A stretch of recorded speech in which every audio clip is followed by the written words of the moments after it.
اهلا بيكم على قناة البورصاجي. النهاردة الفيديو انا عامله علشان الناس تعرف ان انت بنموذج واحد في التريدنج انت ممكن تعمل فلوس. سيبك بقى من الناس اللي على السوشيال ميديا اللي تقعد تقول لك تريدنج مؤامرة، والتريدنج قمار، والتريدنج ما حدش بيعمل منه فلوس. الكلام ده مش حقيقي. ليه؟ لان ما هقول لك باستراتيجي بسيطة جدا ونموذج بسيط جدا انت ممكن تعمل منه فلوس كويسة جدا.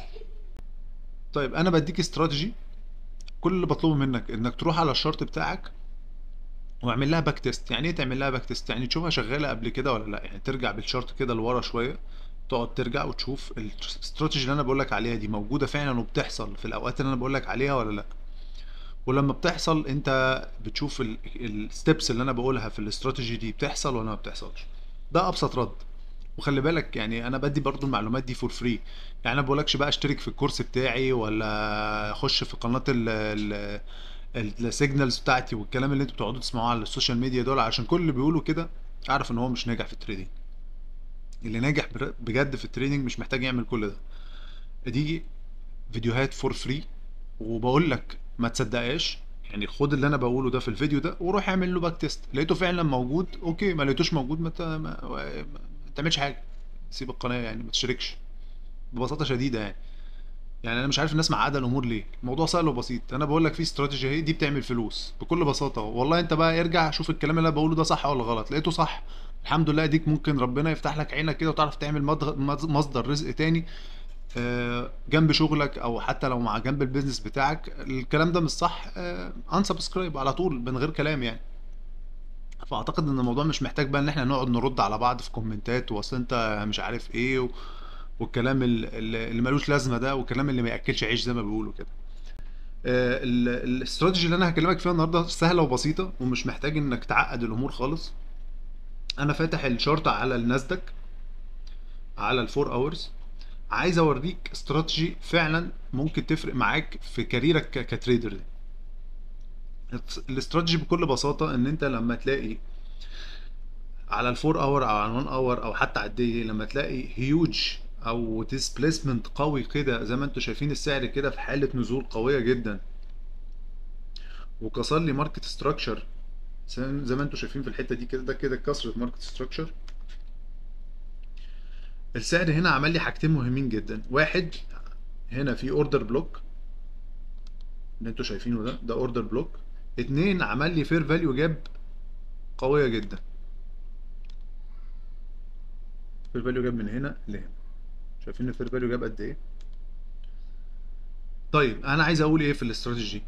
الموديل ده سهل وبسيط قوي، لان هو انت مبدئيا لما بتشوف ان البرايس عمل هيوج دروب كده ونزل بطريقه اجريسيف قوي وكسر لك بيها ماركت ستراكشر على الفور اور زي ما انتم شايفين فوق هنا، انت بتستنى البرايس يجي لك تاني. علشان كده البرايس بيقول لك احنا نازلين، احنا في سيل سيناريو.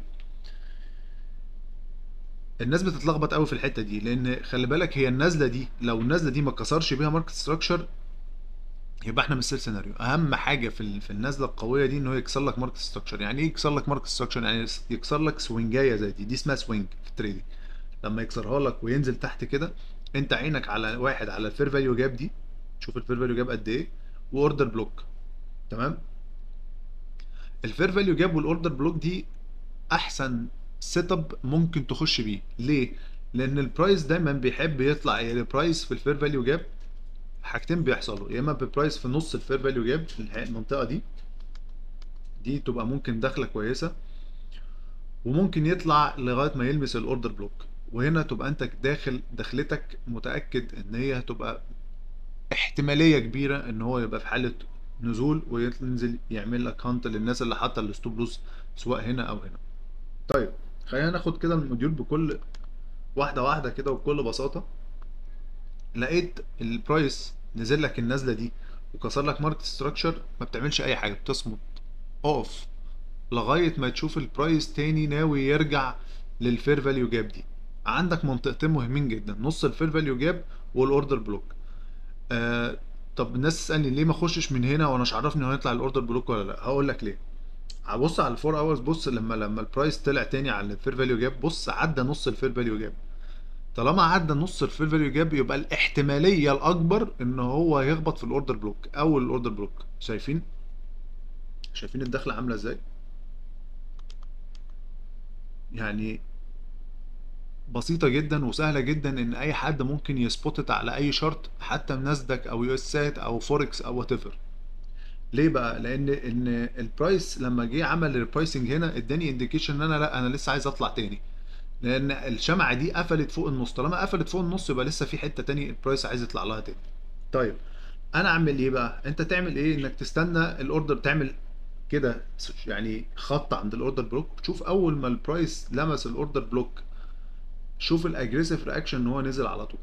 تعال نشوفها على ال 5 minutes مثلا عشان تشوفوا اللو تايم فريم بقى لما تخش دخلاتك بتبقى عامله ازاي. بص اول ما لمس الاوردر بلوك ايه اللي حصل؟ هيوج ديسبيسمنت. راح عمل لي ايه تاني؟ نفس الكلام بقى على اللو تايم فريم، عمل لي اوردر بلوك مع فير فاليو جاب. شايفين الفير فاليو جاب التانية اهي؟ شايف بقى على اللو تايم فريم لما بتحب تخش منين؟ يعني انت دي ممكن ما لحقتهاش او صعب انك تسبوتت وانت لسه بيجنر او لسه متعلم جديد في التريدر يعني، في التريدنج. فتستنى ان البرايس يعمل لك برضو. بص الديسبيسمنت تاني على ال 5 مينتس، فاتح شارت ال 5 مينتس اهو، شوف عمل لي ديسبيسمنت قوي جدا، كسر لي بيه برضو ماركت ستراكشر. نفس اللي حصل على ال 4 اور حصل على ال 5 مينتس. شايفين البرايس يا دوبك طلع دخل الفير فاليو جاب، لمس نص الفير فاليو جاب وراح سيل اوف على طول. حاله هبوط قويه جدا.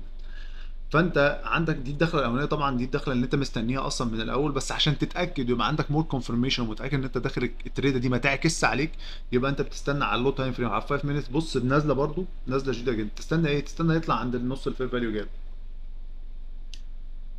اول ما طلع عند الفير فاليو جاب، نص الفير فاليو جاب، انت دخلتك من هنا، ستوب لوز بتاعك هنا، والتيك بروفيت بتاعك طبعا دي يعني اريا قويه جدا ان البرايس هينزل يهانت الناس اللي حاطه ال الستوب لوز بتاعها في المنطقه دي. فانا مش عارف يعني هل الموضوع محتاج ان انت تقعد بقى تتريق على السوشيال ميديا وتقعد تاخد كورس وتقعد تدفع سيجنالز مش عارف في جروب مين يعني انتوا شايفين الموضوع مستاهل؟ ولا انت الموضوع انك تاخد موديول زي ده او تاخد موديل زي ده وات ايفر، وتروح على الشارت بتاعك تفتحه تشوف ده بيحصل على لا؟ احنا يعني نزلت من على الفور اور للفايف مينتس عشان اوريك ادي الفور اورز،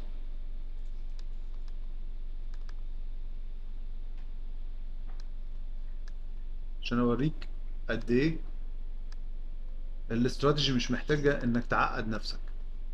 هل الاستراتيجي دي كافيه انك تعمل فلوس؟ اه كافيه انك تعمل فلوس قويه جدا، لان الاستراتيجي بتتكرر على الاقل مره في الاسبوع. لو انت عينك بتجيبها كل اسبوع انت هتعمل مبلغ كويس جدا، بدل ما تقعد تشتكي من الاسعار وتشتكي من الدنيا والبلد والدنيا كلها. لا، اتعلم لك حاجه تعرف تدخل بيها فلوس بالدولار.